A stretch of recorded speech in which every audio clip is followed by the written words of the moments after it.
किसान भाइयों, आज हम आपके लिए एक नई वीडियो लेकर के आए हैं और आज की इस वीडियो में हम चर्चा करने वाले हैं कि धान की रोपाई के बाद पहले 10 दिन पर क्या करना चाहिए। किसान भाइयों, आज की इस वीडियो में हम आपको जानकारी देने वाले हैं कि अगर आपने धान की रोपाई करते समय अपने धान के खेत में किसी भी प्रकार के उर्वरक या फिर खाद को दोस्तों नहीं डाला था, तो आपको अपनी धान की रोपाई के बाद पहले 10 दिन पर अपने धान के खेत में दोस्तों क्या डालना चाहिए, कौन कौन से उर्वरक जो है कितनी कितनी मात्रा में डालना चाहिए। दोस्तों आज की इस वीडियो में हम आपको इसी के बारे में संपूर्ण जानकारी देने वाले दोस्तों कि आपको कौन कौन सी खाद को जो है कितनी कितनी मात्रा में लेकर के अपने धान के खेत में डालना चाहिए। दोस्तों यदि आपको आज की हमारी यह वीडियो अच्छी लगे और पसंद आए तो चैनल को सब्सक्राइब कर दीजिएगा दोस्तों, और अपने किसान मित्रों तक शेयर भी कीजिएगा दोस्तों। तो दोस्तों वीडियो को लाइक भी जरूर कीजिएगा। किसान भाइयों, यदि आपने अपने धान की रोपाई करते समय अपने धान के खेत में किसी भी प्रकार के फर्टिलाइजर्स खाद उर्वरक का उपयोग बिल्कुल भी नहीं किया था, कहने का मतलब यह है कि जब आपने अपने धान की रोपाई कर रहे थे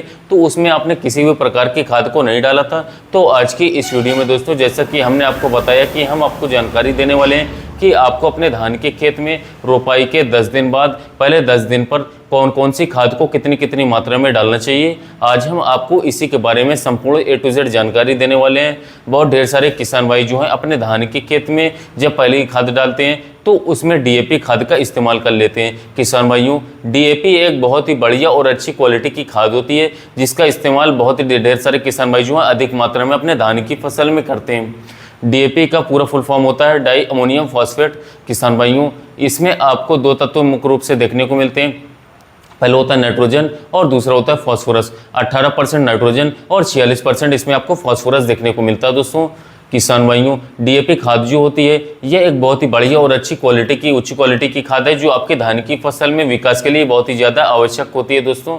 यदि आप जो है अपने धान की फसल में समय पर DAP खाद का इस्तेमाल नहीं करेंगे, नहीं डालेंगे, नहीं उपयोग करेंगे तो आपकी धान की फसल का जो विकास है दोस्तों वह भी बहुत ही धीरे से होगा, तेजी से विकास बिल्कुल भी नहीं होगा, उसमें अधिक मात्रा में कल्लों का फुटाव बिल्कुल भी नहीं होगा। दोस्तों इसीलिए किसान भाई आपको जो है अपनी धान की फसल में DAP खाद का इस्तेमाल जो है स्वयं पर जरूर कर लेना चाहिए समय पर।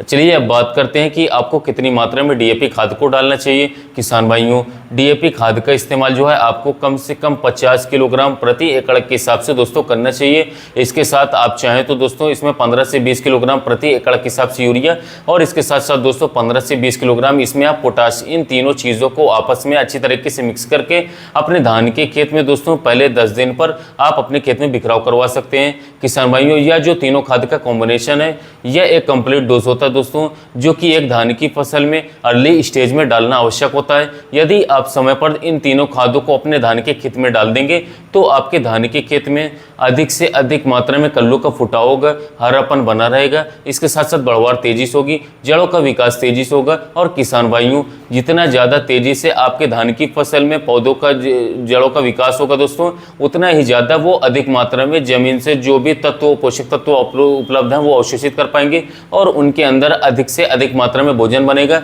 जिससे कि हमारे धान के पौधे जो है दोस्तों, पौधा जो है पेड़ जो है दोस्तों उसका विकास तेजी से होगा, उसमें अधिक से अधिक मात्रा में कल्लों का फुटाव देखने को आपको जरूर मिलेगा। किसान भाइयों, कुछ किसान भाई अपने धान के खेत में जो है पहली खाद के रूप में DAP के बजाय NPK का इस्तेमाल करना जो है प्रेफर करते हैं, ज़्यादा पसंद करते हैं। बहुत ढेर सारे किसान भाई अपने धान के खेत में पहली खाद के रूप में NPK का इस्तेमाल करते हैं। NPK भी एक बहुत ही बढ़िया शानदार उच्च क्वालिटी की खाद है, आप इसका इस्तेमाल अपने धान के खेत में पहली खाद के रूप में कर सकते हैं दोस्तों, कोई दिक्कत की बात नहीं है। आपको जिस NPK को अपने धान के खेत में डालना है वो है दोस्तों 12-32-16। इस NPK में आपको 3 तत्व मुख्य रूप से देखने को मिल जाएंगे दोस्तों। पहला है नाइट्रोजन, दूसरा है फॉस्फोरस और तीसरा पोटाश। इनकी जो परसेंटेज है दोस्तों, मात्रा है वो अलग अलग फॉर्म में है। नाइट्रोजन 12%, फॉस्फोरस 32% और पोटाश जो है दोस्तों 16% होता है। किसान भाइयों, ये जो 3 तत्व होते हैं, नाइट्रोजन हो गया, फॉस्फोरस और पोटेशियम पोटाश, इनकी दोस्तों जो आवश्यकता होती है धान की फसल में वो बहुत ही ज़्यादा होती है दोस्तों। यदि आप अर्ली वाली स्टेज में जो है, अर्ली स्टेज में यानी कि जो आपकी शुरुआती चरण है, शुरुआती दिन है दोस्तों,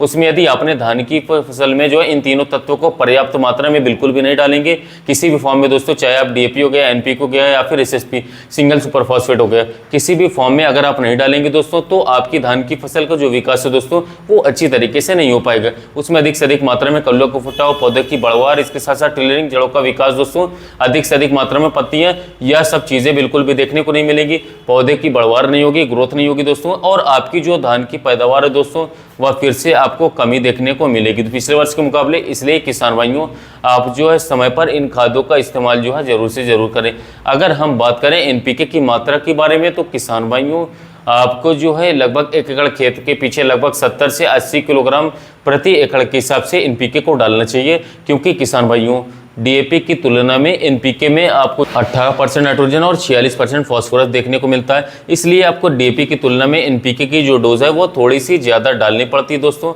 अपने धान के खेत में। इसलिए किसान भाइयों यदि आप 70 से 75 किलोग्राम एनपीके का इस्तेमाल अपने धान के खेत में कर देंगे दोस्तों, डाल देंगे, तो आपके धान के पौधे का विकास बहुत ही बढ़िया और दोस्तों शानदार तरीके से होगा। चलिए अब बात कर लेते हैं दोस्तों एक और दूसरी खाद के बारे में, जो कि किसान भाइयों वो भी डालना बहुत ज़्यादा प्रेफर करते हैं, अधिक मात्रा में पसंद करते हैं। वो है दोस्तों सिंगल सुपर फॉस्फेट। कुछ किसान भाई जो है डीएपी और ना ही एनपीके, इन दोनों को छोड़ करके सिंगल सुपर फॉस्फेट यानी कि एसएसपी का इस्तेमाल बराबर करते रहते हैं। किसान भाइयों आप अपने धान के खेत में